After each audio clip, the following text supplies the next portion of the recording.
Willie D Live. What's up, family?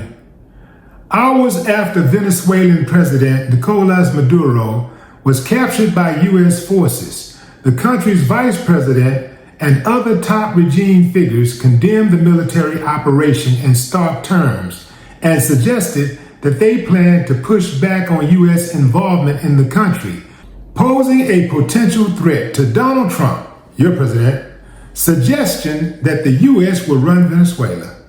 Give me a thumbs up, fam, if you believe that the U.S. will be running Venezuela from here on out. Thumbs down if you say, nah, man, they ain't that weak, man. Them people gonna fight, man. It's gonna be hell to pay. I'll give you a few moments to think about it. Okay, time's up. Check this out, fam.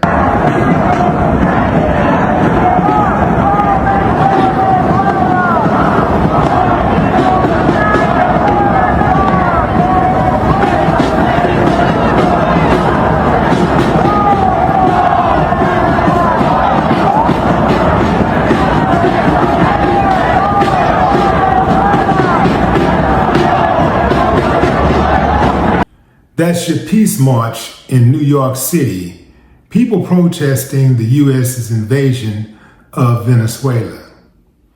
There's been some chatter in the background about how Venezuelans really feel about Donald Trump invading their country and kidnapping their president. People are saying that, hey man, some of the people there, many of the people there are celebrating the invasion. Others are saying, not so fast, we didn't want this, we don't want this, and we will resist.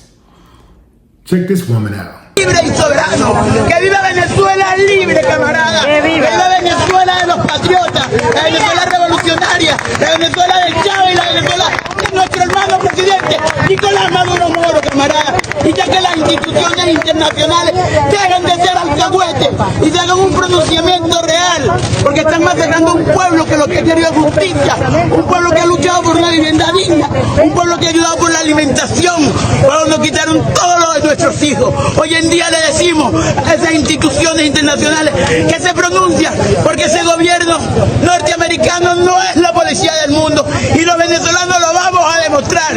Esto no es con un presidente, es con un pueblo digno, camarada, que aquí está presente. ¡Que viva la patria de Bolivia! Well, fam, there you heard it for yourself. That's at least one very powerful voice of a Venezuelan who says, no, man, we don't want this. You're not welcome in our country. Venezuelans have taken to the streets in rejection and protest against the United States military aggression towards them. Let me tell you something, fam. It's very sad to see some of the comments I've seen on posts regarding this invasion. A number of people who say that they're from America, you never can tell with the bots and stuff, but I wouldn't be surprised because you can put a mic in any one of those faces on any given day and a lot of them would spew the same ignorant rhetoric, right? It's sad to hear so many people think that this is a good idea. Man, he got 50 million tons of oil out there. We could use that oil. My neighbor got a Rolls Royce. I could use that Rolls Royce. Is it cool for me to go over there and just take it? That's the American way. See, that's why I believe that we have so much crime in this country. That's why so much crime and chaos and mayhem and anarchy. Yeah, anarchy. Because people in this country are descendants. Many people in this country are descendants of thieves, murderers, rapists. This is the history. And there are people who are living today who think that they missed out. They want history to repeat itself. They forget that hundreds of thousands of people died. People who had and shared the same ideologies that they did. It's like those people that fly those Confederate flags. and they tapped the swastikas on them and stuff.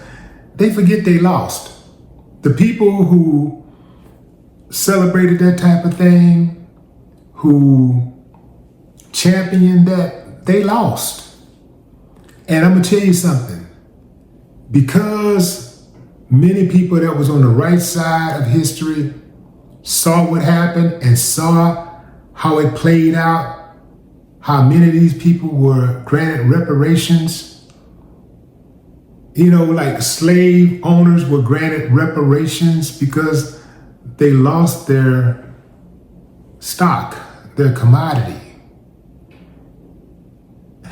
Let that sink in, family. They gave reparations to slave owners, not slaves. Woo, boy. And all that is that arrogance, fam. That arrogance is going to be humbled one day. And it's going to be humbled like nobody can ever imagine. Well, I can imagine, but many of them, they can't imagine how they're going to be humbled. It's sad that we can't evolve. We can't learn from our history. We're supposed to look back at history and say, you know what, we did this right, we did this right, we did this right. Let's keep doing more of that. We did this wrong, this wrong, this wrong, this wrong, this wrong, this wrong, this wrong, this was wrong, this was wrong, this was wrong. Let's correct that. Let's make sure we don't ever go back there again. Now, the dumb motherfuckers in this country, they like going backwards. They want to go back. That's where they get the whole idea of making America great again. Yeah, they want to go back. Anyway, fam, I also heard people that were, not heard, but I read comments where people were making fun of the lady's passion. Keep in mind, fam, what she just experienced. Her country being bombed for no reason at all but to steal their resources. Her president, the guy that they elected to represent them, being kidnapped. Their life is totally upended. For all of you out there who's thinking that somehow, some way, this is for the people of Venezuela,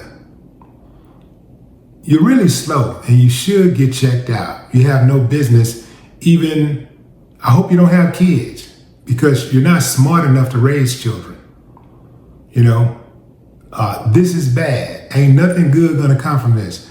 There's never been a time in history where America so-called went and invaded a country to so-called liberate the people.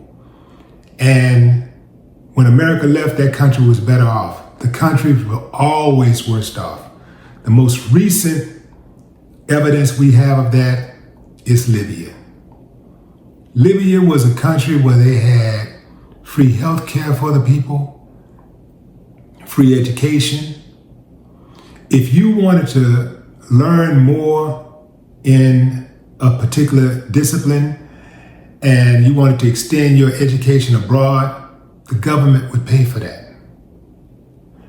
The government made sure that everybody had food to eat and shelter because the government got it like that.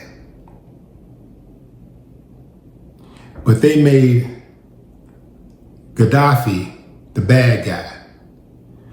Absolutely, he was not perfect. Nobody is. But those people were way better off with Gaddafi than they was with the U.S. Once the U.S. came in, it was a wrap. They haven't been the same. The country is still not, it's not even 20% repaired. It's still in shambles. This is after the U.S. invasion. Because it was never about liberating the people. Family, all you have to do is just use your common sense. You don't have to think deep on this, just think on a rudimentary level.